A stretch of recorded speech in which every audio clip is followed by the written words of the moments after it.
Welcome back, family. You know what I need y'all guys to do. Go ahead and hit that subscribe button for me, guys. My channel is growing. Despise not small beginnings. You understand? Hit the like button. Hit the share button. Comment, family. I'm trying to get into the YouTube algorithm. YouTube tripping sometime, but I'm going to keep peddling it anyway. Support my channel by going to the Cash App, guys, and donating there. It's $Drummer1980. I do appreciate you in advance. You also can support my channel by clicking on the super thanks located under the video, guys. Donating there as well. And like how I tell each and every one of y'all, I do appreciate you tenfolds over, hands down. I'm proud that you're rocking with me. Let's do this one more time again. Family, you know who I am. My motto is I don't make believe. I make believers. I'm your gracious host, Drummer 1980. Hailing from South Carolina, Columbia, if you're looking for me. I hope you had a good day today. If you didn't have a good day, you need to know why you didn't have a good day. So ask yourself why you didn't have a good day. And remember this vital point, fam. Happiness is an inside job. Did you hear me? I said happiness is an inside job, and it will always be an internal affair. But guys, we back today again with my man Flex as usual. I told y'all I will be doing reaction videos on Jason Black, aka TBA, the Black Authority, and Tariq Nasheed. That's just what it's gonna be. All right, but I have a reaction today from Flex talking about Charleston White. Now, some people are wrestling with the idea that Charleston White got jumped on or what have you, but I'm gonna give you my take between Tariq takes. All right, let's go. You know, Charleston has made a name just kind of trolling on the internet, doing a lot of trolling and just saying a bunch of wild, reckless stuff, sometimes trying to put it under the guise, well, I'm just making up a character trying to bring attention to the Black community. No. I don't even buy that. It's just I'm trying to get clout. Just look, you're trying to get clout, which is fine. I'm not saying good, bad, right, or wrong. I'm not saying good, bad, right, or wrong, but that's nothing new. People always do stuff on the internet for clout. The thing is, you got to understand trolling on the internet and trolling in real life is different. You dig? And people try to play this little game of trolling. If you trolling on the internet, it has a protective barrier because nobody can touch you on the internet. And also with Charleston White, and then he kind of steps across that line by trolling people who interviews him too. He'll start jumping bad and talking reckless, and he's able to do that because a lot of people pay him for interviews. So they'll fly him in, and then he'll start talking reckless, and he knows these people have paid him, so they don't want to mess their interview up, so they'll sit there and let him talk greasy. You dig? So he's been kind of pushing that line. But understand, trolling the public, when you're right there in public, that's a whole different thing. So now you're opening up a different door. Yeah? Trolling is paying the bills, but at what cost? Yeah, you can do some real trollish stuff. You can do it. And look, there's been aggressive trolls on the internet back and forth for years that have come and gone. That's not really a light bulb moment. And look, and I'm not even saying good, bad, right, or wrong. If you got some kind of death wish and you're like, F it, I'm just going to go for mine and just make a name for myself and I'll die for it, well, knock yourself out. Guys, what do y'all think so far? I have to say that I'm in agreement with Tariq to this point. Trolling. Now, we all know the internet creates a barrier so people can talk reckless. Now, you can talk reckless on the internet. Charleston is old. The man have a glass eye. Some people don't care about your handicap.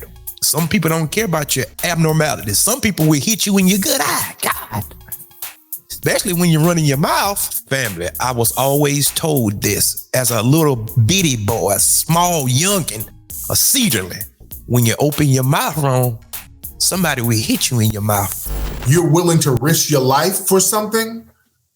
I would risk my life for something that's a little more honorable, not just for no clout. If you want clout that bad and you're willing to risk your life, knock yourself out. Who am I to judge? But I'm saying the streets are the damn streets. The streets are the streets. And so Charleston has been doing comedy shows, and using the internet notoriety, you're trying to maximize it. All right, there's nothing wrong with that. You're trying to maximize your internet notoriety. That's fine. The thing is, this is where the problem came in. Charleston was doing a comedy show out there in, what city was that out there in Texas? I know it was a very small town. It was a very small town out there in Texas. The place was between Dallas and Houston. What was the name of that city? Family, help me out. My Texas people, what was the name of that city? What was the name of the city? Yeah? Somebody said, what's up, Clyde? He said, he's good. He got his money. The boys jumped him, didn't hurt him. He's still talking crazy, flexing his money. See that? You can try to put on a game face. I mean, was it Crockett? Yeah, Crockett, Texas. Yeah, you can try to put on a game face, but hey, man, getting the beat down and flexing, getting the beat down, that's new nigga shit. Because that's a bad look, because now there's blood in the water. Now you can try to save face, but yeah, Crockett, Texas. And understand, I've always told people, man, you better watch out for these small towns where you get caught slipping, not in a big city. You get slipping in one of these small towns. You go to one of these small towns thinking it's sweet, and niggas will pull your card somewhere. Try this in a small town. You understand? But listen. Oh, boy. But listen. When family, realize something. Whenever that you trolling on the internet, that's one thing. But when people can see you and people have access to you, that's a different ball game. I'm trying to tell you. Some people are bust your head simply because they just want to bust your head. And it's just like that up in the world. Especially whenever that you get money and then you bragging about it and then you're doing, that don't work out here, man. How come people so quickly to jump on him, but they won't do nothing else about these other things that's happening in the community as well? You want to hold up picket signs and want to do all that. Do anybody get where I'm going? You want to picket and march, but when there's somebody that look like you know exactly what to do, don't you? Want to rip their head off, huh? But Tamir Rice, Sandra Bland, you don't have no energy for them though, do you? Eric Garner, you don't have no energy for them, do you? Alton Sterling, Trayvon Martin. See, you don't have no energy for that. But you so quickly to jump on another nigga now. You quick to jump on another nigga now. But when it's other things happening, we need to march.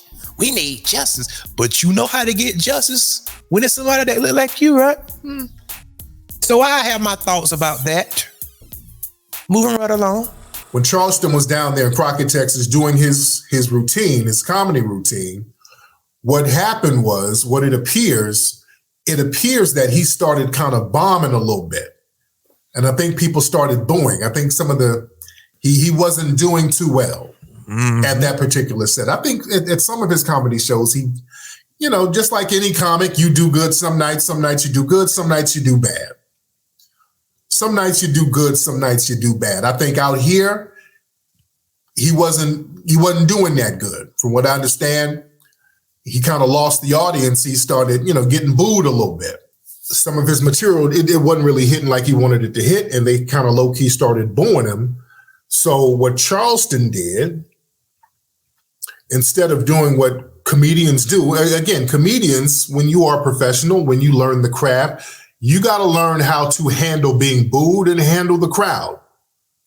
You got to learn how to handle the crowd, and you got to learn how to verbally handle hecklers. Yeah, that's true. You got to learn how to handle that. All right? You got to handle those hecklers. That's an art form within itself.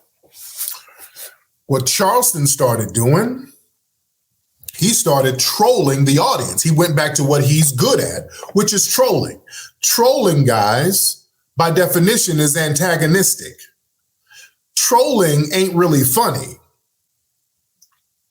Trolling is what you do when you are not really that witty. You don't have no more jokes. Trolling is basically you being antagonistic, just doing some shit, being antagonistic. All right. And what he started doing was antagonizing the audience. And like, yeah, I got my money. Yeah, I got the back end. I got paid already. Yeah, nigga, F y'all. And then start, yeah. And then threw something at the guy in the audience, and then they ran up there and put hands on him. All right. I already got the back end. I already got the back end. I don't give a damn about getting blown, nigga. I already got paid. You paid to see me, nigga. You paid to see me. Lakers, Jazz, and Warren ass, nigga. Pull out some money, though. Pull out some money, though. Look, another rule of comedy. There's an unwritten rule of comedy, by the way. You never put money between you and the audience. That's another rule of comedy. Meaning, when you start bragging about your money, that turns the audience off. That's like an unwritten rule of comedy. Comedians, you don't get on stage talking about all the money you got and hey, all this money I got, shut up because I got all this money. You don't put money between you and the audience. Yeah, you don't do that. You don't put money in between because now that's a quick way to turn the audience against you. You don't ever put money between you and the audience. Like, I got all this money and I'm better. When you do that, that really turns the audience off. Yeah. So you don't do that. You don't start talking about your damn money, how much money you got, as a way to antagonize an audience member. All right. Hold on. Let me play the rest of this. Hold on. Put out some money, though. Bitch ass nigga, put out some money. Pull up. I hit you in your goddamn head. Put out some money, man. I hit you in your goddamn head. What's that, nigga? Hit you in your goddamn head.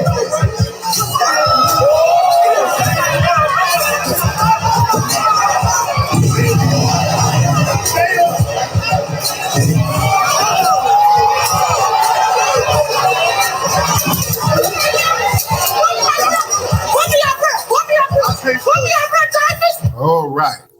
Guys, let me tell you where Charleston messed up at.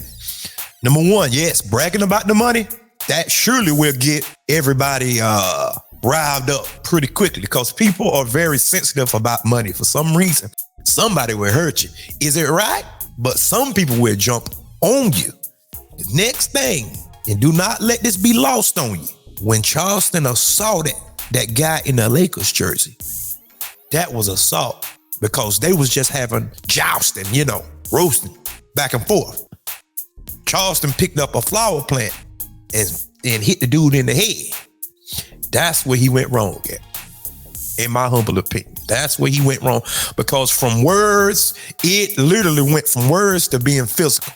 This trolling thing, it don't work in real life, guys. It just don't work. How many trolls have we seen come and go? Tekashi 6ix9ine. See, he was doing all that trolling. Somebody caught him in Florida. Tommy Sotomayor was trolling on the internet. Some people was catching it. Some people pulled up on it. Just to name a few. You can't troll on the internet and then threaten people and do all that stuff. You can't be doing that because some people will take you up on your threats. Some people will buy one of those wolf tickets. You understand? So it's not good to just troll people and do all of that and then think that somebody won't touch you because of your abnormalities. Yes, we all know that he have one good eye, but somebody will poke you right in that good eye. But some people don't take too kindly of that though. And that's all that I'm saying. That's all that I'm saying. And some people, if we want to be honest with you, some people may be a little salty because Charleston hadn't really made a name for himself. And some people could be a little salty about that because he is getting paid. Make no mistake about it. Charleston White is getting $10,000, $15,000, $20,000 an interview for 1 or 2 hours. That's just what it is. And some people could be a little salty about that. You understand? Tell me what you think. Put it in the comments section. And until next time, peace. And remember, there is more.